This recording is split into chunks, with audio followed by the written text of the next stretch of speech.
Bueno, y la verdad es que el caso Chinchero todavía sigue siendo, a pesar de la visita del contralor Nelson Schack, que dijo esto es caso cerrado y no se va a abrir. Bueno, le damos la bienvenida al congresista Víctor Andrés García Belaúnde de Acción Popular. ¿Cómo está, congresista? ¿Qué tal? Gracias. Buenas noches y gracias por la invitación. ¿Chinchero es caso cerrado, No, congresista? caso cerrado quizás para la Contraloría. Ya la Contraloría hizo su informe y terminó. Pero nada más que allí. Esto lo tiene que resolver la justicia, ¿no? Porque hay responsabilidades. Y lo ha dicho el abogado de la señora Molinelli, que ella firmó porque le pidió el ministro, o le ordenó el ministro, o firmó en nombre del ministro una adenda que el ministro había autorizado y había revisado. Y llama la atención eso porque el señor Vizcarra había dicho antes de firmar la adenda que el contrato era lesivo al interés nacional. Entonces, si el contrato era lesivo al interés nacional, ¿por qué diablos autorizó a que se firme? O sea, ahí hay una responsabilidad tremenda, ¿no? Del propio ministro de aquel entonces, de la viceministra y de los asesores del señor Kuczynski, que salió con una pizarra a explicar la estructura financiera, como si fuésemos tontos o niños de colegio, la estructura financiera y el ahorro de $500 millones en intereses. Intereses que estaban solamente en la imaginación de los concesionarios, porque los intereses no se habían fijado en ese volumen, por lo menos. Había una referencia que el interés sería el interés normal más el 2%, ¿no? Y punto, ¿no? Congresista, en los próximos 60 días... Lo que pasa es que acá 60 días después se convierten en 60 días complicados. Se va a resolver para bien o para mal una crisis política que estamos viendo, 60, 70 días más o menos, ¿no? Se viene la elección de los nuevos miembros del Tribunal Constitucional, ellos decidirán qué va a pasar si es que el presidente, que ha mandado el ultimátum al Congreso, que si no se aprueba el adelanto de elecciones, se pedirá de la cuestión de confianza, entonces el Tribunal Constitucional evaluará si esta confianza es constitucional o inconstitucional. Ya han adelantado prácticamente la mayoría de constitucionalistas una posición, el papel aguanta todo también. ¿Cuál es su lectura del escenario, congresista, de lo que va a pasar en los próximos días? Es difícil, ¿no? Es difícil, yo no soy brujo, ¿no? De cachiche.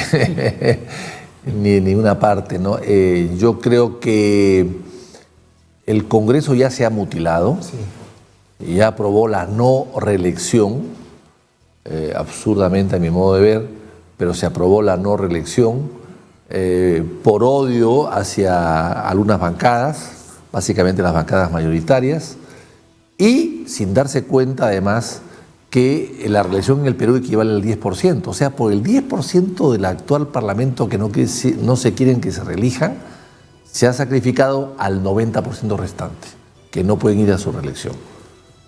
Insisto, de 130 los que van a la reelección van 13 o 14 o 15. O sea, por esos 15, supuestamente, que no todos son fujimoristas, evidentemente, y van a ser de otras bancadas, se ha prohibido el derecho y la conveniencia de una reelección. O sea, realmente es una cosa absurda que no he visto en ninguna parte del mundo, porque en otras partes del mundo la reelección es 30, 40, hasta 50%. Acá no, acá es 10%. Bueno, eso ya se aprobó y de eso no hay nada más que hacer, pero eso es una mutilación a tus facultades y a tu decisión. Es una decisión. ¿Siente que fue un error que el Congreso acepte tantas cosas total, y no midieron que Vizcarra iba a querer cada día más? Así es. Es cuando prueba sangre, ¿no? Un vampiro, no la deja. Tiburón también. O un tiburón, ¿no? No la deja, no la deja. Y entonces eso es lo que ha pasado. Entonces, claro, ahora se le ha pedido, oiga, señores, ustedes ahora no solamente no van a ser reelectos, sino se van un año antes. Bueno, pues me parece un poco exagerado también, ¿no? Entonces ahora le piden al mismo señor que ya se mutiló una pierna, que se mutile la otra. No, pues yo lo veo muy difícil. Ahora, no es nuestro caso, porque en el caso de Acción Popular, como ya lo hemos dicho varias oportunidades, somos dueños de un proyecto de recorte de mandato presidencial y parlamentario que presentamos hace año y medio, pero que las 5 bancadas que hoy día apoyan a Vizcarra para que adelante elecciones, en ese momento se opusieron a nuestro proyecto o no le dieron caso no le hicieron caso, no le dieron importancia, ni se preocuparon en debatirlo. Ahora, la Pero claro, convivencia... si el proyecto lo presenta Acción Popular, no le hacen caso. Si el proyecto lo presenta el presidente de la República, sí le hacen caso. Esas son las consideraciones políticas que estamos viendo en este momento. Bueno, usted es un político de experiencia. Estos escenarios tampoco son nuevos en el Perú, son repetitivos. Sí, claro. Y hemos visto a los líderes que han tomado medidas como estas, como han terminado también. Una vez más, no somos brujos de cachiche, pero sí podemos ver la historia. Además, usted es historiador. Aficionado a la historia. Aficionado, un autodidacta de la historia. Exactamente. Es abogado, sí. ¿No? ¿Cuál cree que va a ser la salida de la crisis política? No sobre ficción, sino escenarios. Sí. Bueno, a ver. Bueno, es difícil, pero vamos a intentar de pensar un poco en voz alta. El presidente de la República ha causado la crisis, o es el principal causante de la crisis, acompañado de la desidia del Congreso, de la falta de liderazgo del Congreso, en general de las mayorías que son los que manejan el Congreso, de los objetivos, de esta falta de objetivos de la mayoría, de la falta de experiencia, etcétera, etcétera, etcétera. Pero básicamente el que ha impulsado esta crisis, en primer lugar, es el gobierno. Porque entró con un cartel de virginidad que la rompió enfrentándose al Congreso, que lo había elegido, lo cual es incomprensible. Un parlamento que te elige, porque a quien le debe Vizcarra mucho, bueno, es a Kuczynski que lo puso ahí, pero sobre todo al Congreso que también lo ratificó como presidente de la República. Sin embargo, rápidamente rompe con la mayoría y con el Congreso. Por romper con la mayoría, rompe con todo el Congreso. Y entonces, ¿qué pasa ahora? El presidente ha creado esta crisis, que yo creo que es una crisis en un vaso de agua, porque no ha habido mucho enfrentamiento, más bien el enfrentamiento había terminado ya con Kuczynski, se creyó que se iba a Kuczynski y terminar el enfrentamiento, resulta que hay una segunda fase de enfrentamientos que viene provocada por Vizcarra después. Entonces, ¿cuál es el tema ahora? El tema es cómo salimos de la crisis. Y entonces ahí la llave la tiene otra vez Vizcarra. Vizcarra abre la puerta de la crisis y él puede cerrar la puerta de la crisis. De la siguiente manera: si el Congreso aprueba, como parecería que va a ser, el no adelanto a las elecciones, sí. Bueno, es como cualquier ley que no se aprueba.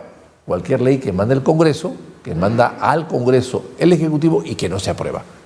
Bueno, el Congreso, el gobierno que le manda un proyecto y no lo aprueba, pues se molestará, no le gustará, pero sigue adelante. Pero en este caso, siendo un proyecto de esta naturaleza, de tanto interés del gobierno de irse a su casa él y nosotros, pues sencillamente tiene dos opciones. O el presidente de la República o acepta el veredicto del Congreso, acepta el resultado de la votación del Congreso democráticamente. Oiga, perdí y aquí no pasó nada, lo critica el Congreso, que son tal por cual, en fin, que no me han hecho caso, en fin, puede despotricar el Congreso, pero respeta la decisión. Lo requinta, pero respeta la decisión. Ese a mi modo de ver, ahí se soluciona la crisis, o en todo caso se baja la densidad de la crisis. Pero en el otro caso, es si el presidente dice, no, yo no me puedo quedar con esto adentro, yo no me quiero quedar con esta puñalada en el pecho o en la espalda, yo tengo que reaccionar. Yo no puedo aceptar que el Congreso me diga que no. Yo soy más que el Congreso, yo me quiero más a sí mismo que el Congreso. Entonces, ¿qué hace el presidente? Plantea una cuestión de confianza o plantea una ley o algún dispositivo que pueda menoscabar la atribución del Congreso. Ahí viene la segunda parte de la crisis, o ahí se incrementa la crisis. Porque el presidente, si quiere ser el Congreso, no lo puede hacer. Tendrá apoyo de algunos constitucionalistas que trabajan para el Estado, que son ya conocidos, trabajan muy bien para el Estado, son personas, en fin, adictas al poder, que van a opinar e interpretar como el derecho constitucional no es matemática pura, evidentemente se puede interpretar, y van a decir que sí se puede. Y otros que van a decir que no se puede. Bueno, ante ese dilema, él va a optar por uno, que es si se puede y cierra el Congreso. Pues bien, lo cierra y ahí él tendrá que asumir el costo político de haber profundizado la crisis. El problema es que estas cosas acaban mal, pues. Todo atajo a la democracia acaba mal. Bueno. Ya lo hemos visto con Fujimori. No te escapas, pasan 10 años y nunca. Todo atajo a la democracia. Y habría que decirle al señor Vizcarra, si usted cierra el Congreso, señor Vizcarra, acuérdese que los políticos que cierran los congresos en cualquier país del mundo siempre acaban aborrecidos, siempre acaban detestados por la masa, siempre acaban juzgados duramente por la historia. O sea, si él quiere hacer eso, su carrera política, a mi modo de ver, termina. Y va a acabar tarde o temprano con sus ministros, salvo que los ministros renuncien antes, por supuesto, y marquen distancia, va a acabar con sus ministros en procesos judiciales y quizás en Barbadillo. Okay. O bueno, otra cosa, otra cárcel que se haga, otra base. Situación complicada, congresista, porque este debate no es el debate que hay en los hogares. El debate que hay en los hogares es el del trabajo, la inseguridad. Bueno, y esos debates no se están tocando, ni siquiera en el Congreso. Hemos visto... La atención está totalmente desviada y no es lo que... Si nosotros vamos a preguntar a la gente de la calle y usted que tiene contacto con la calle le va a decir, ¿sabe qué? Nuestro problema es la inseguridad, nuestro problema es la desaceleración de la economía. Los empresarios están para correrse. Yo camino todos los días por la calle, he estado en el norte, he estado en el sur, he estado en la selva, y la gente me dice lo mismo a que usted me ha hecho referencia. Nadie me dice, oye, qué bien que te vayas. Bueno, puede haber alguien que esté contento. Yo creo que sí, todos mis detractores que he combatido tanto en el Congreso porque han lucrado con el Estado. Pero básicamente lo que me encuentro en la calle, por suerte, no son ellos. Es a una gran cantidad de gente que me dice, sí, adelante, estás muy bien, te agradezco, en fin. Pero nadie me dice, oye, ándate. Hasta ahora no he encontrado una voz que me diga, ándate. ¿Eso qué significa? Que el pueblo distingue entre unos y otros, distingue entre unos parlamentarios y otros, y que tiene también otras preocupaciones. La corrupción que los llega a carcomer, el país que está paralizado, una economía espantosamente débil. Y eso sí les preocupa. Los alimentos que suben, la gasolina que no baja, las medicinas que suben mucho, a pesar de que no pagan impuestos de IGB. O sea, todo eso les hace un daño tremendo al país y de eso no hay solución a la vista. La construcción que no camina, la no reactivación de la economía y que los sueldos tampoco están aumentando para nadie. ¿Usted comparte lo que dijo Carlos Messía, el expresidente del Tribunal Constitucional, que al pueblo no hay que escucharlo? No hay que escucharlo, dijo. No hay que hacerle caso. No, yo creo que es una declaración muy infeliz, ¿no? Una declaración muy infeliz. Lo que hay que hacer es lo que decía Sarmiento, el gran argentino, el gran político y gobernante argentino, estadista argentino, José Domingo Sarmiento, que decía, el pueblo es el soberano y hay que educar al soberano, que es diferente. Al soberano hay que educarlo. El hecho de que sea soberano no significa que no lo eduques, tienes que educarlo y tienes que ejercer un liderazgo sobre el pueblo para que se integre con educación, con mucha educación, se integre al progreso de la sociedad, ¿no? Y para terminar, ¿ve que esto se pueda solucionar en los próximos 90 días? Que no sé por qué siempre tenemos pues estas cosas en Navidad, ¿no? En Navidad pasa lo del indulto, no tenemos ya últimamente fiestas tranquilos. ¿Piensa que esto se pueda resolver antes de fiestas, para bien o para mal? ¿O esto se va a prolongar para el próximo año? ¿Va a ser una... ¿Cuáles fiestas? ¿Cuáles Navidad, fiestas? pues Navidad. Navidad. Yo creo que sí, ¿no? Yo creo que sí, yo espero que sí. Yo creo que Vizcarra tiene que reflexionar mucho. En sus manos está la crisis, en su decisión.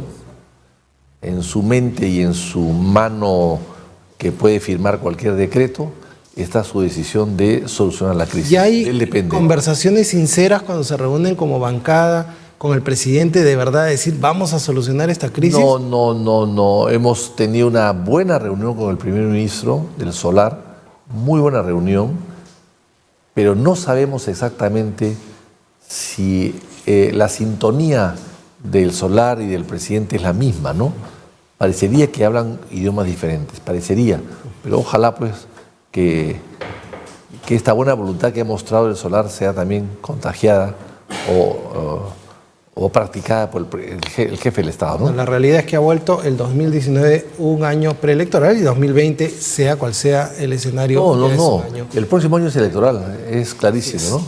Así es. Ya queda muy poco. Bueno, le agradecemos mucho, congresista Víctor Andrés García Belaúnde.